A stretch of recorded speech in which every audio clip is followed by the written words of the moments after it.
Hello, everybody.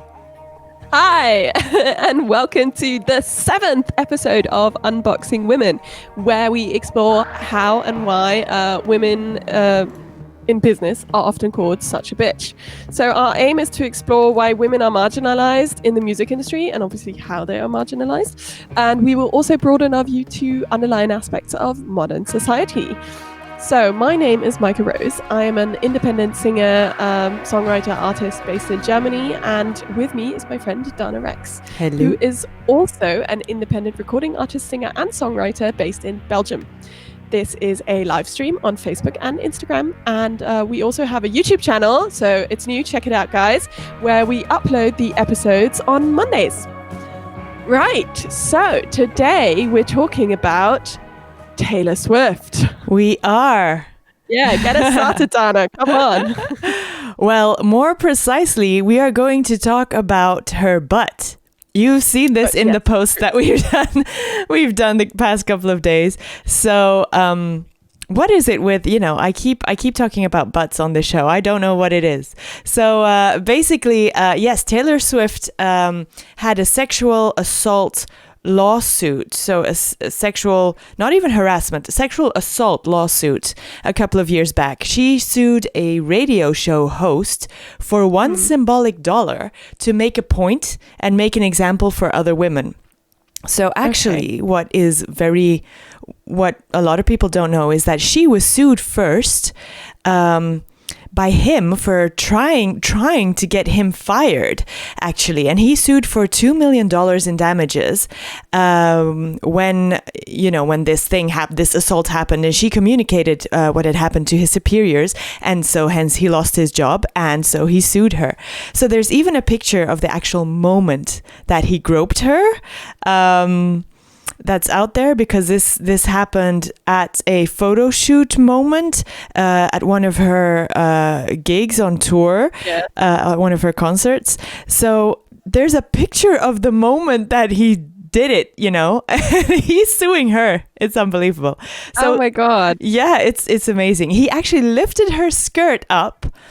He had his arm around her back, and then he lifted her skirt up, went under it, and grabbed her ass cheek. The audacity, though. Yes. The audacity. And you can clearly see Taylor edging away from him, more towards the other person in the shot, who, by the way, was actually the guy's girlfriend at the time. So she's in the middle. He's there with his girlfriend, and he's groping Taylor Swift's ass in the middle. Nice. What? Why? What is happening in this guy's brain? So yes, Taylor was 23 at this point, and this person was 51. Okay. And multiple witnesses testified that they had seen it happen. The skirt was lifted and Taylor jumping away. So yeah, the evidence was pretty clear. Pretty clear. So she gets groped by him, and afterwards it's her fault because he gets fired. So she countersued him for the $1 for sexual assault. She actually wanted to keep it quiet and only told the DJ superiors, but he went ahead and made it public by suing her. So she sued him and had to endure a 4-year-long process and a public trial, which, is pretty grueling and yeah, not a lot of fun. I was wondering, have you ever been groped like that, Maika? Yes. It's nothing specific that comes to mind. Like, it wasn't ever anything that was like oh my God, get away from me. Like, there have been obviously just like guys who've just been like in when you're like in a club or something and you're just kind of passing by and somebody slaps you on the ass or something, I mean, it just happens so often that it not one specific thing stands out. But my sister, when she was in China on her exchange year. She was 14, 15, right? Oh, wow. And at this point, it was like 2007-ish, I think. And at this point, there weren't that many white people in Asia, so she was constantly stared at on the streets and like being asked to take pictures and whatever. And at one point, I remember her telling me. She was walking down the street and some random guy just walked past her and poked her in the boob. Literally, Like he a walked poke. past her and poked her in the boob. What? Crazy. I don't know why, but that kind of stood out to me. Like that stuck with me. So yeah, what about you? Yes. Yes. Obviously, I have, in clubs and stuff, it just happens all the time. And, you kind of look back angrily, but there's like four guys there. It could have been either one. And, it makes them. I've lost you for a second. There you are. You're back. Here we go. Yeah. So, it's. I'm sorry to have to say that it's so commonplace to get slapped on the butt, or like, them brushing up against you or your boob or whatever. And it's just, it's sad to say that it happens that often that you just don't remember all the times. You can't, as a woman, you can't make a big deal out of every time it happens, because then you would basically be doing only that. And I mean, for the boobs as well, I mean, all women know this. They're there. We have them every day. It's nothing special. We're not like, oh my God, we have boobs and looking at them, It's just they're just there. So when you turn or whatever and you brush a boob against somebody, it's the same for us as, well, not exactly the same, obviously, but it's like a shoulder or an elbow or another, your hip. It doesn't, it's not like, oh my God, I brushed my boob against somebody, oh no, we don't feel it that way. So we don't, it happens too often. Yeah. And we don't make a big deal out of it. But when you brush your boob against a guy, when it is brushed against a guy, the guy goes like, oh my God, the boob brushed me, but for us, we don't really see it that way. Obviously, we don't go brushing our boobs against everybody on purpose. We mostly won't even realize if we've brushed our boob against you, because exactly bras, for one. The guys are like, oh my God, she brushed her boob up against me. She must like me. She must want me. And I'm just there like, what? And it's not that. Yeah.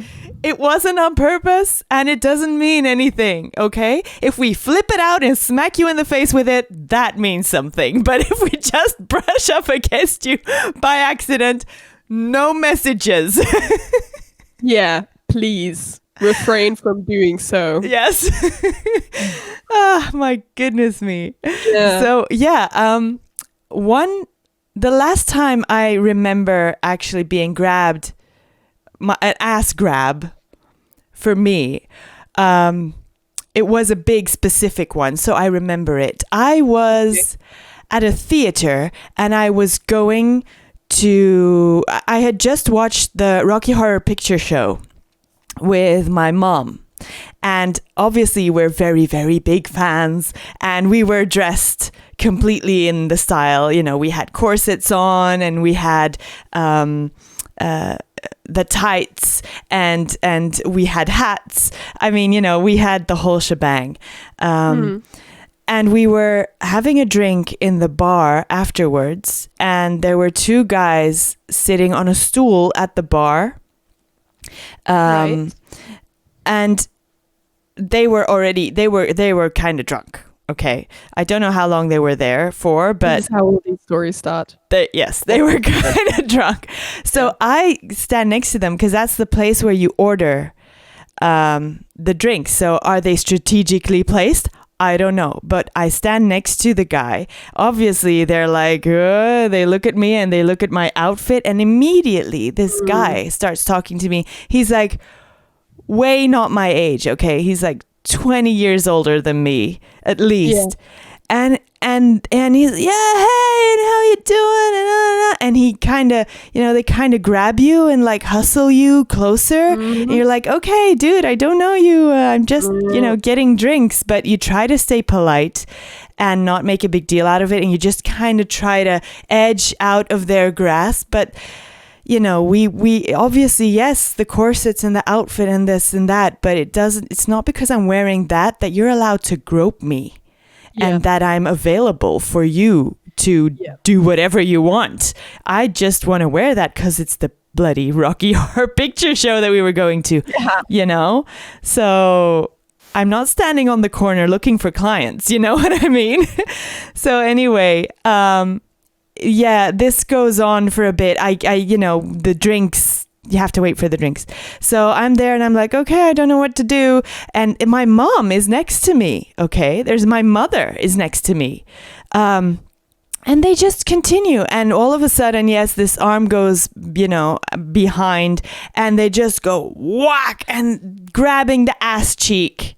And I'm like, woo, I slide away. But he had already done it, he had already grabbed my ass. So too late, basically. And what do? Do you push him over? Do you push him over on his stool? So he, if I had done that, he would. You could make a point out of it and slap him, but I don't think most women are aggressive enough to do that. Why? Yeah. Why would I start, a fight? I could have pushed him and said, hey, and I would have pushed him off his stool because he was really getting drunk.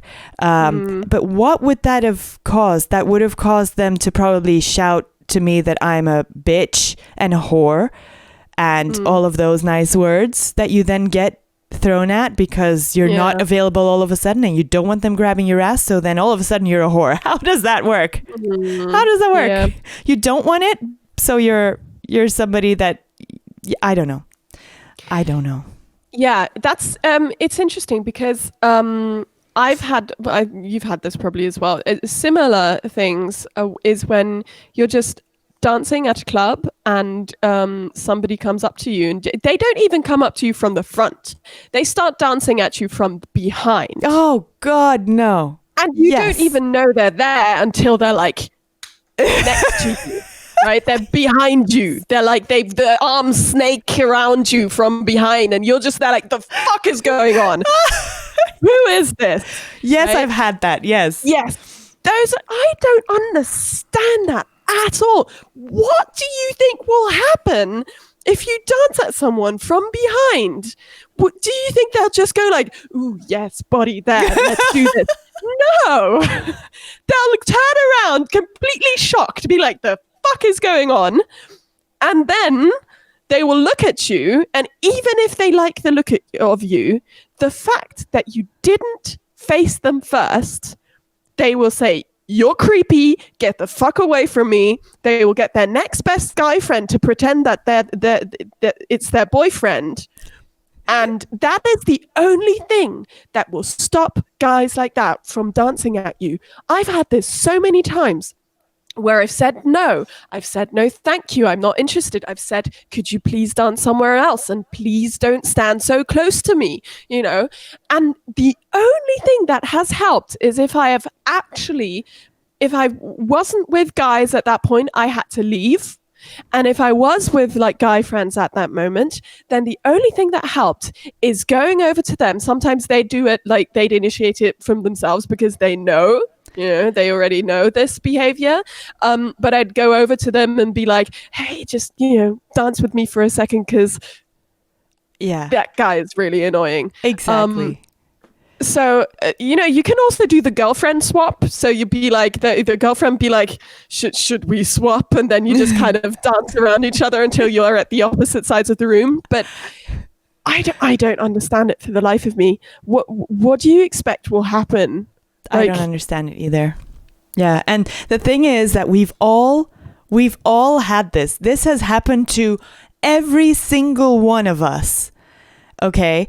I have a ring. I had a ring made at a jeweler, just, because buy my own rings, and it's a nice ring. I like rings, so I'm not wearing any now, but I wear that one, and I wear it on my ring finger, but I'm not married.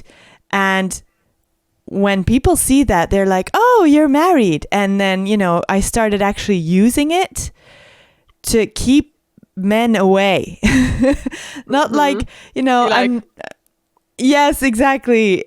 It's just easier sometimes when you're at a bar or a club or these places where, there's going to be a lot of guys hunting, just to wear it. And then already half of those will leave you alone.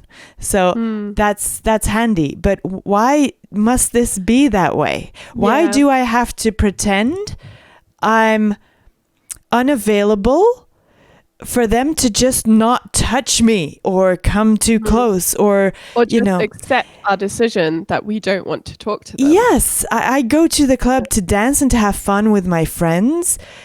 I don't go there to hunt men. Well, maybe sometimes you do, but not all the time. So, it's just, I don't know. It's that constant pressure of having to justify why you're not interested in this one particular guy.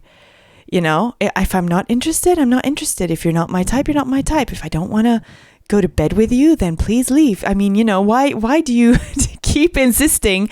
And I have to find excuses. To give you to not be touched by you. So, yes, I'm married, or my boyfriend is right there, or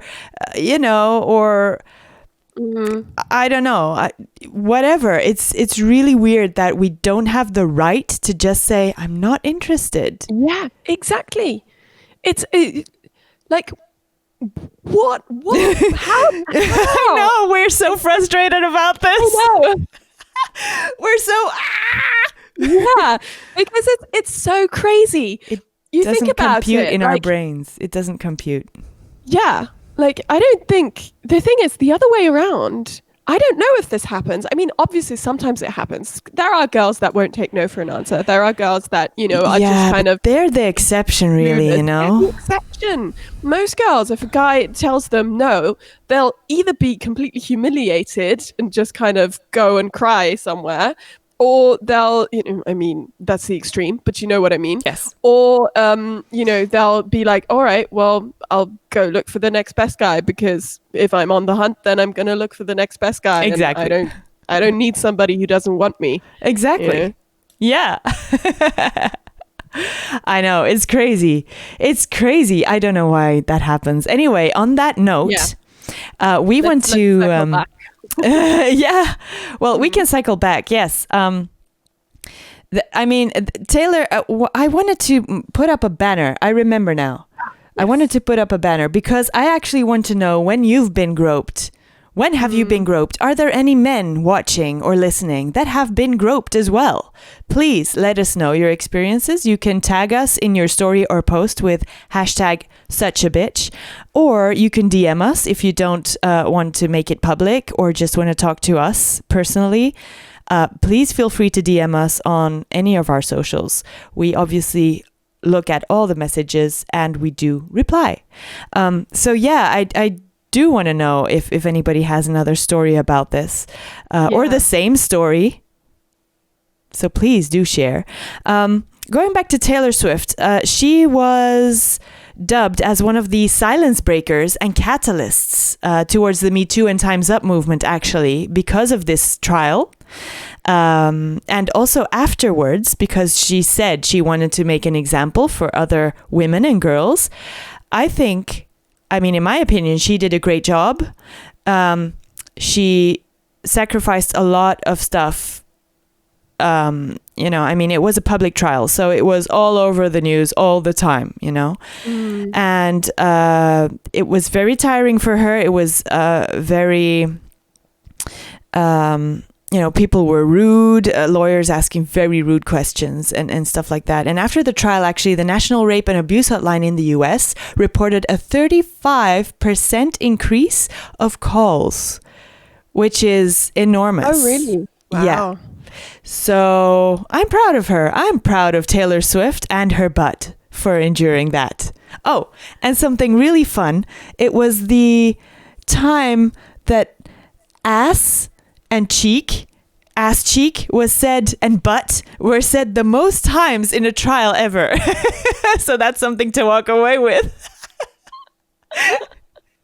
All right. Well, it was the subject of discussion. It was the subject, absolutely. And I mean, Yeah. I don't know if you guys know this, but girls are a little bit cheeky that way. We like being a little bit naughty and, doing a little bit of naughty stuff. So, having that record is something to be proud of. Yeah, it's true. On that note, I think that's all for today. Or do you want to add something, Maika? No, I'm good on ass cheek topics. You're good on very cool. So we want to thank you for tuning into Unboxing Women, and be sure to connect with us on our socials. Which you can find in the show notes. I'll put them up after this live show, and also on YouTube. Send us a DM or let us know your personal experiences with the hashtag #suchabitch. My name is Dana Rexx, and I've been chatting with Maika Rose. This is a bi-weekly show, and our next episode will be on the 15th of October, same time, same place. Thanks again for listening, and we will see you soon. Oh, and also remember to support your favorite artists. You can, with COVID and everything, you can Google your local COVID-19 arts fund to donate whatever you can, or check with the charity of your favorite artist. Check what they recommend. If you want to donate directly to your artist and not via a charity, a lot of them have a link on SoundCloud where you can send money to their PayPal. Yes. So thank you if you are contemplating to do this for your favorite artist. Thanks again for watching, and we will see you in 2 weeks. Bye. Bye-bye.